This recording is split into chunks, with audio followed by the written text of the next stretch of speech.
What's up, everybody? Today I'm coming to you with a video on my top 10 loadouts for Cold War Warzone Season 4 up to this point.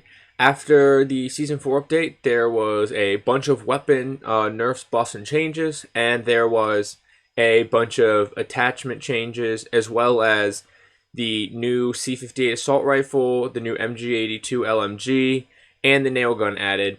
So the best loadouts have changed quite a bit since my last video, and I'm sure when we get the Season 4 Reloaded update, I'll be at least tweaking these and making another video. But let's go ahead and get into my top 10 favorite loadouts for Season 4 at this point. Okay, and we're going to start with my 10th best loadout for this season, and that's the loadout that I think everybody should have somewhere in their classes, and that is a comeback loadout. Typically, this is going to be for 5th Circle or Late Gate comeback. You need to hit your loadout. You want ghosts so you're hidden, but you need guns that can still do the job. So we go with the Growl. You can also run the M4. Both are, as I heard J God put it one time, 4 attachment weapons, meaning the 5th attachment can be freed up for fully loaded. So we go with the Monolithic Suppressor for the usual damage range and sound suppression. The Archangel Barrel, which gives us the best bullet velocity, damage range, and clean iron sights, as well as recoil control. Then we go Commando Foregrip for our recoil control without hurting our ADS penalty, and the 60-round mag. Normally we would have the tac laser on the Growl, or if you can't use the iron sights at range, you would do the VLK 3x optic with the T-pose, but because this is a comeback, we go fully loaded. And we pair that with the Psychov, when the Monolithic Suppressor, the Sorokin 140mm auto barrel, the tac laser, the 80-round drums, and normally if I was just running this as a ghost weapon, I would have the Prizrak grip, which is the equivalent of the stippled grip for ADS speed, but because this is comeback, we go fully loaded. And since this is late circle, we go EOD, ghost, and amped. The only thing I would change out, especially because late circle, is double time if you want, but I like EOD over it, and then either Semtex or Thermite is what I would run there. And then for tactical, I run Stun Grenade, because if you're grabbing this late game, more than likely, almost everybody has Ghost. So Heartbeat's not going to do too much for you there. And then I also keep this, so I can grab this as my Ghost loadout if I want to switch to Stuns instead of Heartbeat, which I'm normally running. So that brings us to the 9th best loadout, and this is a loadout that has been good since the beginning of Warzone, and will probably be good forever. And that's the M4A1 and the Modern Warfare MP5. So for the M4A1, Monolithic Suppressor for sound suppression and damage range. Grenadier Barrel for the best damage range, bullet velocity, and recoil control. The Commando Foregrip for the recoil control and aiming stability without the penalty to ADS. The 60-round mag and the VLK 3x optic with the T-pose reticle. We're pairing that with the Modern Warfare MP5, like I said, and for that we're running the Monolithic Integral Suppressor for suppression and bullet velocity, and you get the 2-in-1 instead of having to run a barrel and a muzzle. Then you go Merc Foregrip for the recoil control and the hipfire accuracy, the 45-round mag, and the F-Tac collapsible stock. My difference here on my loadout is that I run a tac laser. If you run auto tac sprint, you know it's a little bit harder to use hipfire. So ADS is more important, so I'd put the tac laser on there. But if you hip fire a lot, you'd switch that to the 5 milliwatt laser. And then EOD, Overkill, Amped, Semtex, or Thermite is what I would run there. And then either Heartbeat or Stun Grenade. Number 8 is the Krig and the Milano. Now you'll see I have a lot of AR, SMG type classes, and the SMG isn't tied to the gun. I just am showing different SMG loadouts, and they're interchangeable between all of them, really. There's not one that I necessarily would run over any of the others with any of these classes. These are just all the best SMGs in my mind, and I just paired them with guns kind of at random. So for the Krig, Agency Suppressor, CMV Mil-Spec Barrel, both for the bullet velocity and damage range. The suppressor also for the sound suppression. And then we have horizontal and vertical recoil control on the CMV Mil-Spec Barrel. And we get vertical recoil control on the Agency Suppressor. Then we do the Field Agent Grip for the vertical and horizontal recoil control. We do the 60 round mag. You can do the 45 if you don't want the ADS penalty, but running mostly trios and quads, I usually go for the most capacity. The fast mag also has 60, but you hurt your ADS and the reload isn't a whole lot faster. And then axial arms 3 times sight. And we just do the default reticle because it's so clean. They cleaned it up, I think, at the end of last season, or it was going into this season. They cleaned up the reticle and they made the markings in the middle of the cross a lot smaller. So now it's like as clean as the T-pose. And then with the newly buffed Milano, now one of my favorite SMGs, we go Agency Suppressor, Task Force,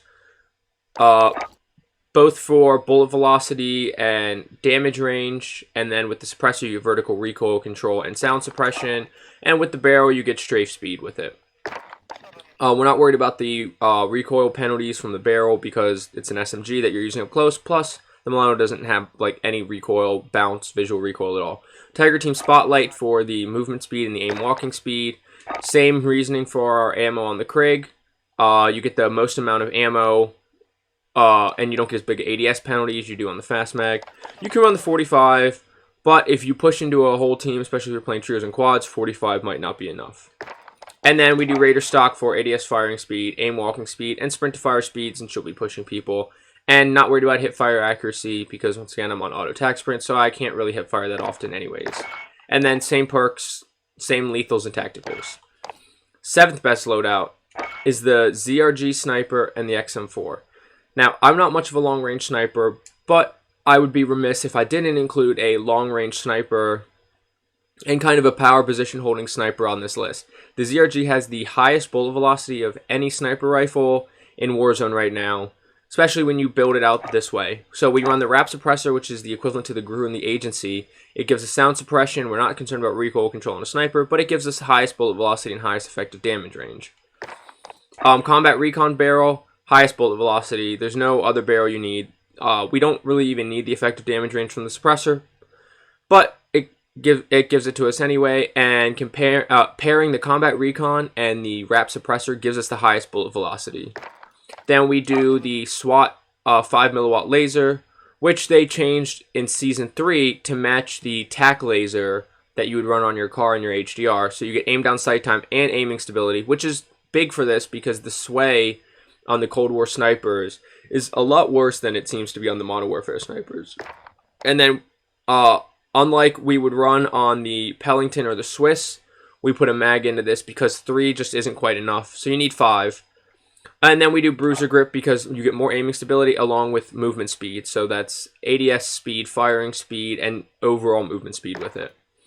I wouldn't change anything. If you don't want to run the ammo, I would do the Airborne Elastic, which I don't have unlocked yet, but I'd run the Airborne Elastic. It gives you aim down sight time and flinch resistance. If you don't have that, you could run the Jungle Grip, so you get some ADS speed and some flinch resistance.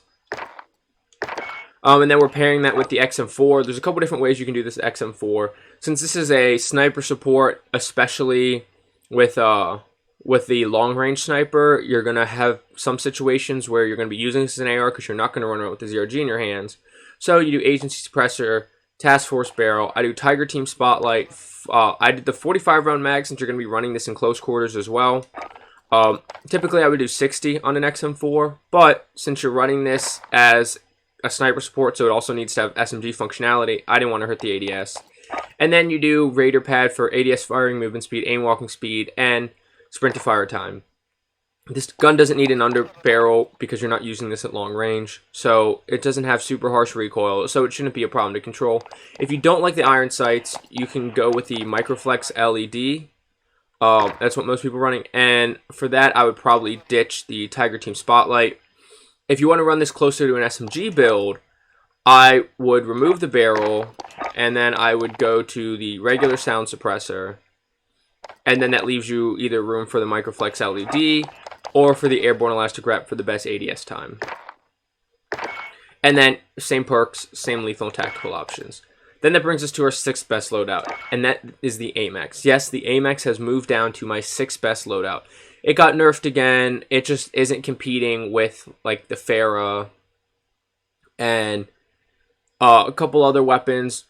I mentioned the Farah. I'm keeping the other ones hidden because I'll get into those later. But I mentioned the Farah just because if you watch World Series of Warzone or you watch streamers now, they're all running the Farah. So there's no hiding that that's going to be somewhere on this list. But it's the typical AMAX loadout: monolithic suppressor for sound suppression damage range, Zodiac barrel for the damage range, bullet velocity, recoil control, commando foregrip for recoil stabilization and aiming stability without getting an ADS penalty like you would on the Ranger foregrip or the Merc foregrip, 45 round mag, and VOK optic with the T-pose. Then we go Bullfrog, and like I said, all the SMGs are interchangeable with each other. They're all very good, have their pros and cons, but every SMG on this list is completely viable. So you go Grew Suppressor, for the same reasons: sound suppression, vertical recoil control, bullet velocity, and effective damage range. Task Force Barrel for effective damage range, bullet velocity, and strafe speed. Tiger Team Spotlight for the movement speed and aim walking movement speed. 65 round mag, and KGB skeletal stock for the ADS firing speed, aim walking movement speed, and sprint to fire time. Now, if you don't like the iron sights, which they did adjust and I think are way better than they used to be, you can go to the Microflex LED and ditch the ammo, because this does come with 50 stock. Or you could do something like a Bruiser Grip for more movement speed, if 50 is enough for you, or Grew Elastic Wrap for the best ADS time. But SMGs already have really good ADS time, and I wouldn't focus on that. So if you don't want to run the 50 round mag, I would either take care of the iron sights if you don't like them, or I would go with the Bruiser Grip for some more movement. Same perks, lethal, and tactical options. Then number 5, the Stoner. The Stoner, in my opinion, has become the best LMG. The MG82 is not going to be on this list. They added recoil to it, and the recoil is much stronger than it was before they nerfed it, deservedly nerfed it. But the Stoner, built the right way, is an absolute laser beam and has like no recoil at all. So we run the Agency Suppressor for sound suppression, vertical recoil control, bullet velocity, and effective damage range. There's not much to say about this, the same as always.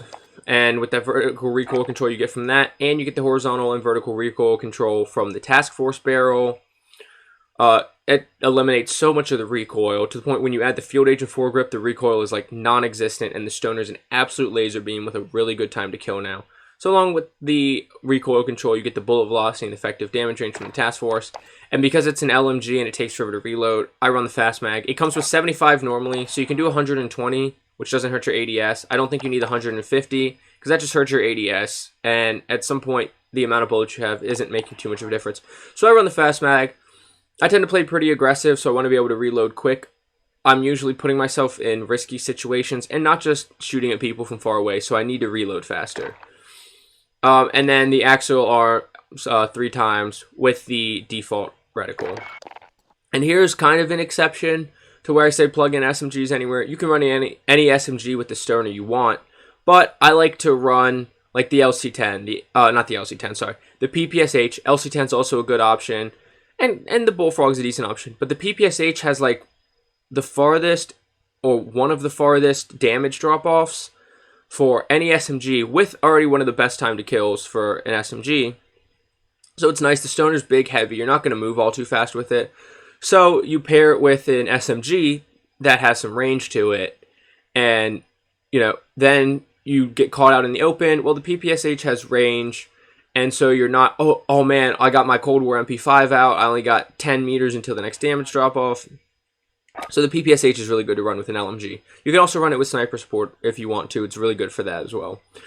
The loadout for it is the typical Grew Suppressor, Task Force Barrel for the same reasons, Tiger Team, 55 round drum. So I say normally I go for the middle one, but 55 is enough. I mean, 50 is enough on the Bullfrog. I just go 65 because the extra's nice and you don't get penalized for it. The 71 round drum hurts your reload quickness and your ADS time, when 55 is usually enough to handle multiple people. And so, especially if you're on trios and quads, you can run the 71, but I find the 55 works perfectly fine for me. And then the Raider stock for the same reasons. Same perks, same lethal, same tactical. Number 4 loadout, the car. Everybody loves the car.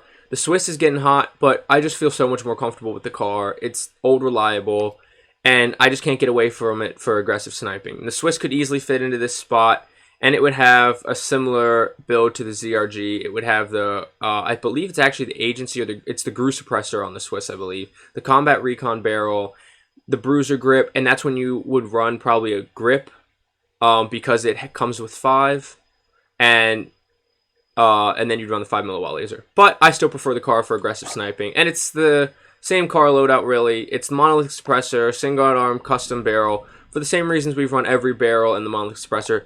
Tac laser for the aim down sight speed, the aim stability, and the aim walking steadiness. Sniper scope, and it's important if you have the black tie affair to do the black tie affair, because the default has a much thicker bezel, and it gets in your sight a little more. I can't remember the name, but there's another blueprint that's been in and out of the store that has a similar scope. But if you had the battle pass for, I believe it was Season 5, you got the black tie affair blueprint. And then this is the only attachment that you really see differ between people's loadouts. And I prefer the precision comb, because when you throw this on and you're aim down sight, you're not swaying like at all. You can do the sport comb for the fastest ADS, but it's so quick anyways that I just do the precision comb, so we're not swaying back and forth. And then I have that paired with the Cold War AK-47. If you don't know by now, this is like the best sniper support in terms of time to kill. The XM4 is more usable. It's got better iron sights and a little less recoil, but this kills so fast still. And so since it's sniper support and not as an SMG, I went ahead with the GRU suppressor, the Spetsnaz RPK barrel, the Tiger Team Spotlight from movement. Once again, this is the longest barrel. 45 round mag since we're running it as SMG, just like with the XM4. You can run the 60, but this is also going to have some SMG purposes, so you want better ADS, and the KGB skeletal stock.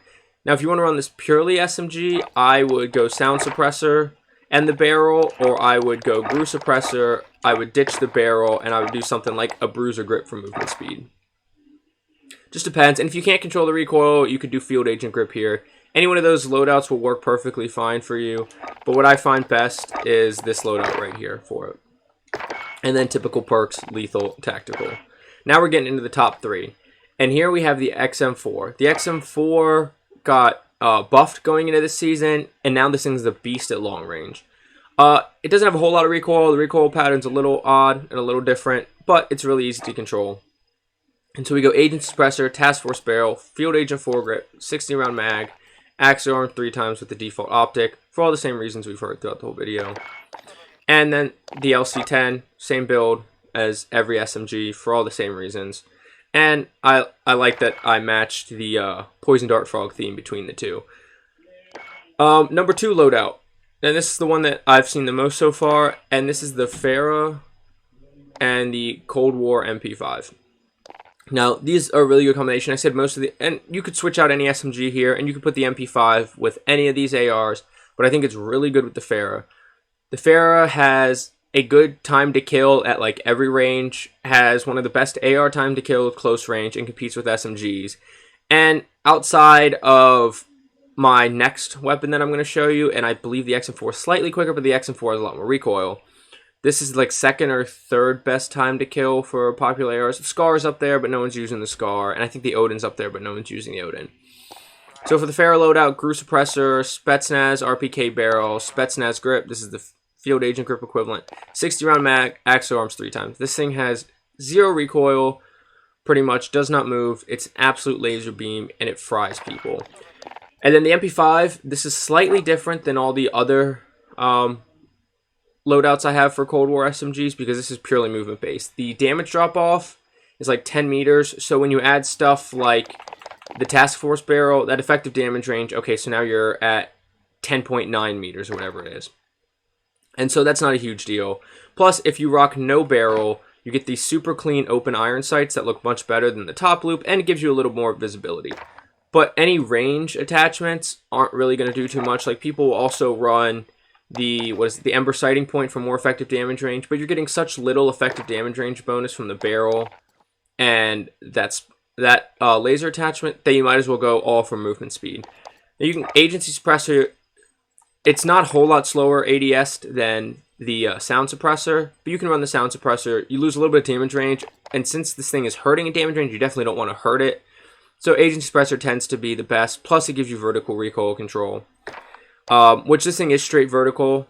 There's like no horizontal recoil. You just have to pull down more. You run the Bruiser grip for the movement speed and the hipfire accuracy. If you struggle with the recoil, you can change this out for Field Agent grip, and this will still have good movement. 50 round drum, for the same reasons as all the other drums. You can go 40 if you really don't want the ADS. 5 bullets won't make a huge difference with the time to kill on this thing, but 50 seems to be right, especially for trios and quads. And then Raider stock for the ADS firing speed, aim walking move speed, and sprint to fire time. And then same perks, lethal, tactical. And for my favorite loadout of the season right now is the C58.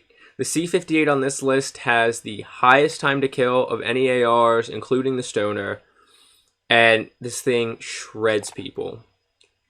Its biggest problem is its slow rate of fire, so it's a little difficult to use, but if you're hitting all your shots, this thing absolutely erases people out of Verdansk, and they don't have time to know what hit them. This thing has a crazy fast time to kill, and on top of that, it has less recoil than the Fair. This thing, sometimes I miss shots trying to control recoil that's just not there. So you do have to hit your shots, because it's got a slow rate of fire, which hurts it at long range if you're not hitting your shots, but I promise you if you hit your shots, like nothing anybody's running is beating you with this. So it's the typical AR loadout: Agency Suppressor, Task Force Barrel, Axe Arms 3 times with the default reticle, Field Agent foregrip, and the middle size mag.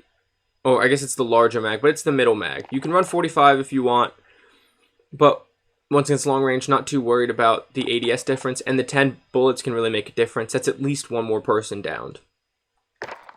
And then I'm pairing that with the nail gun. The nail gun's just broken. The nail gun's got the fastest time to kill of any SMG.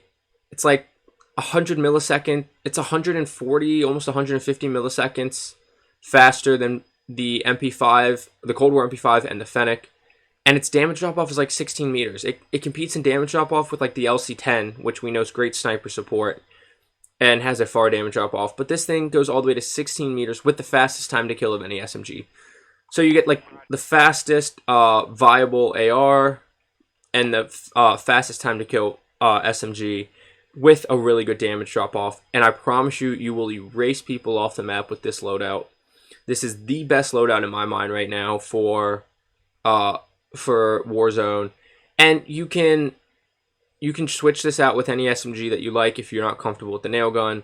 But the nail gun's got crazy movement speed, good damage range, incredible time to kill, and it's a nail gun, so it's just, I think it's fun to use. But those are my top 10 loadouts of the season. If this video was helpful to you, please remember to like, comment, and subscribe. I'll see you in Verdansk. Get frying. Have a good day. Bye.